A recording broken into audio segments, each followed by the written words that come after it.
Mustafa artinya cahaya yang terpilih oleh Allah Subhanahu wa taala menerangi seluruh Nusantara. Mudah-mudahan jariahnya Cak Nur berlaku sepanjang masa. Amin ya rabbal alamin. Nyun sewu satu persatu ini. Gusmus nyun sewu belum. Saya sudah sangat kangen karena lama tidak dibisui sama Gusmus. Kalau Kiai Meso itu dapat pahala, ya, kalau yang Meso saya itu maksiat, Gusmus yang Meso itu kalimat thayyibah. Karena hatinya beda, niatnya beda. Ibu terus gitu.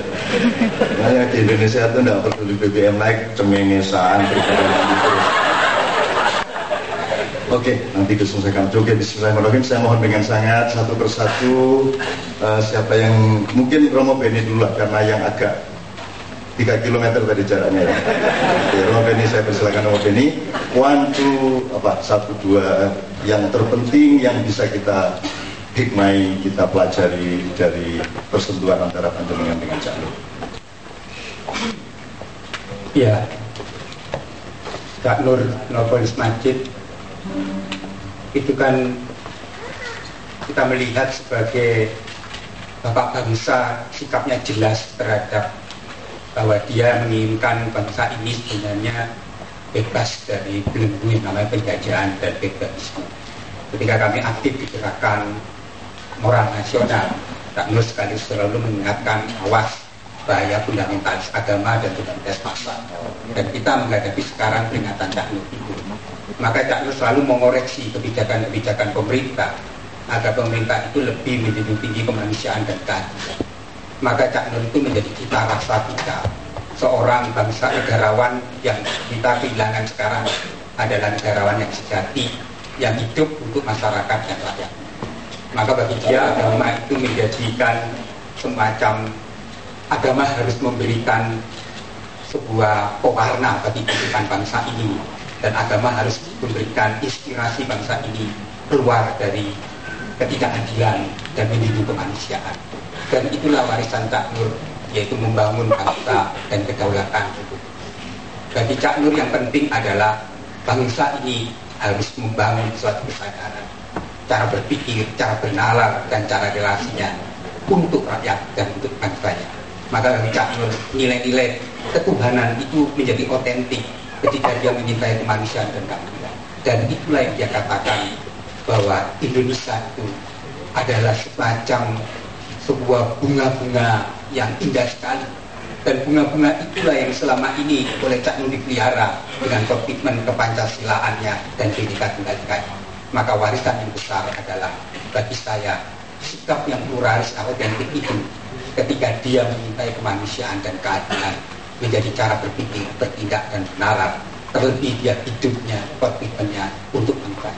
Dan itulah yang harus kita teladani bersama, bagaimana kita dalam memperingati hari-hari ini mengingatkan kepada elit politik kita bahwa Cak Nur sudah memberi sumbangan besar bagi bangsa ini, menyelamatkan keindonesiaan ini. Agar Indonesia yang tetap selamat ini, maka orang harus kembali kepada roh, dan roh itu pada Pancasila dan Undang-Undang Dasar 45 yang tidak dikatakan tetapi dijalankan oleh kami. Maka kami kehilangan negarawan yang besar, dan negarawan itu tidak perlu dipublikasikan, tetapi dengan diamnya Cak Nur itu sebenarnya kita diingatkan bahwa bangsa ini harus diselamatkan dari dua kekuatan besar. Cak Nur. Hampir mirip dengan Cak Nur. Kalau Cak Nur, jadi miripnya itu gini. Kalau Cak Nur, ini teman saya dari Kiai Kanjeng, agak ya biasa kan, Kiai Kanjeng itu tidak jelas identitasnya. Kalau Nurholis identitasnya jelas. Itu bedanya. Kalau jelas gampang ditembak. Romo, saya mau tanya serius karena Romo ini satu-satunya yang ada di sini yang tidak beragama Islam. Jadi Cak Nur ini kan juga bukan baik-baik saja, karena dia dikutuk banyak orang juga. Bahkan ketika beliau sakit ya Mbak Umi, saya juga ikut mengalami di rumah beliau. Ada rombongan yang datang dan membentak-bentak Cak Nur dan meminta Cak Nur untuk segera bertobat kepada Allah Subhanahu wa taala. Jadi ada juga kelompok-kelompok yang seperti itu bersikap kepada Cak Nur. Setahu Romo Beni, Cak Nur itu kalau menghadapi kelompok yang seperti itu sikapnya bagaimana? Saya lihat sikapnya lembut, artinya dia tidak keras, bahkan tidak melawan, tetapi sikap dia memaafkan. Ini yang luar biasa. Dan itu yang selama itulah yang saya sebut negarawan gitu. Jadi dia mengatasi formalitas, mengatasi identitas keagamaan. Jadi negarawan itu orang yang berani untuk menghadapi orang-orang itu dengan kesantunan. Nah yang sekarang ini kan kehilangan kesantunan itu, kesantunan publiknya nggak ada. Yang sekarang itu siapa? Ya sekarang kita semua ini. Kan kita jujur kan. Jadi kita nggak ada kesantunan. Ya sampai nggak punya keluarga, jadi agak bisa. Di rumah keluar jadi marah-marah gitu loh. Sampai sih tenang-tenang aja. Maksud saya gini, ini nyun sewu karena ini paralel dengan isu-isu terakhir misalnya filmnya Wilders ya, ada karikatur mengenai Muhammad di Denmark segala macam kan, sejumlah kelompok yang disebut fundamentalis itu kan segera mengibarkan bendera perang pada kadar kayak apapun, termasuk sikap kepada Ahmadiyah segala macam menggunakan karakter-karakter materi, karakter padat, bukan karakter energi atau roh kan gitu.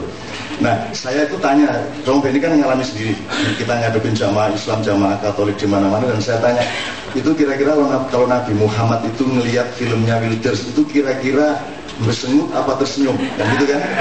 Kalau Muhammad ngelihat karikaturnya di Denmark itu kira-kira Nabi Muhammad itu marah apa tersenyum? Gusmus, monggo Gusmus.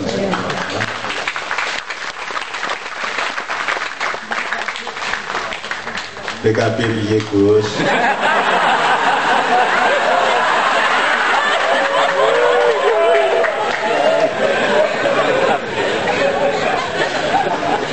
Saya ingin menyatakan kepada Anda semua yang bahwa saya sama Romo Beni kemana-mana ya. Dan saya mendapatkan jawaban dari semua jamaah 100%. Ketika saya tanya kira-kira Nabi Muhammad kalau melihat karikatur menghina dia itu Nabi Muhammad wajahnya tegang, marah atau tersenyum? Semua 100% menjawab tersenyum. Tersenyum. Terus kira-kira Nabi Muhammad mengutuk atau tidak?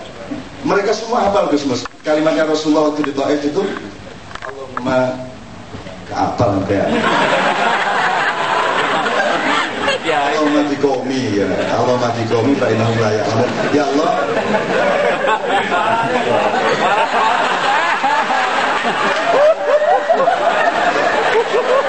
Ya aku di NU ya, NU ini carane. NU itu sama Tuhan aja friend kok.